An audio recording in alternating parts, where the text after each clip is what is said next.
இந்த on grid system நம்ம வீட்டுக்கு போட்டுட்டோம். அதில் ஒரு சின்ன ஒரு விஷயம் என்னென்னா, இந்த ஆன் கிரிட் சிஸ்டம் நல்லா வேலை செஞ்சு நம்முடைய எலக்ட்ரிசிட்டி பில்லை ஜீரோ ஆக்கிரும். நம்ம நெட்வொர்க் சார்ஜ் மட்டும்தான் நம்ம கட்ட போகிறோம். இது ஒரு எல்லாருக்கும் தெரிஞ்ச விஷயம். ஆனால் ஆன் கிரிட் சிஸ்டத்தில் இபி கரண்ட் ஆஃப் ஆயிடுச்சுன்னா ஆன் கிரிட் சிஸ்டமும் ஆஃப் ஆகிடும். நமக்கு பேக்கப் நம்மக்கிட்ட ஏற்கனவே இருக்கிற பேட்ரி மூலமாக தான் வரும்.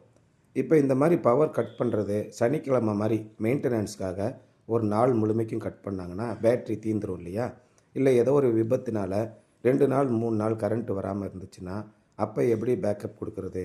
அதுக்கு தான் நம்ம என்ன பண்ணுறோம், இந்த சோலார் பேனல்லேருந்து தனியாக 2 ஒயர் எடுத்துகிட்டு வந்து அதை ஒரு டயோடு மூலயமா இங்கே பேட்ரி சிஸ்டத்துலேருந்து ரிட்டர்ன் பவர் சோலார் பேனலுக்கு போயிடக்கூடாது.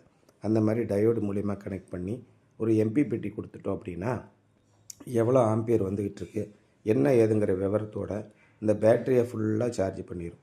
அப்படி பேட்டரியை ஃபுல்லாக சார்ஜ் பண்ணோடனே நம்ம கரண்ட்டு கட் ஆகியிருந்தாலும் பேட்ரி மூலயமா 2 நாள் இல்லை 3 நாள் இல்லை நமக்கு பவர் வந்துக்கிட்டு இருக்கும். இது சின்ன சிஸ்டத்துக்கு இதை நம்ம ரெடி பண்ணலாம். 5 கிலோவாட்டுக்கு மேலே பெரிய சிஸ்டமாக வந்துருச்சுன்னா ஆன் கிரிட்லேயே ஹைப்ரிட் சிஸ்டம் வருது. அதுலேயே நம்ம பேட்டரியை கனெக்ட் பண்ணிக்கலாம்.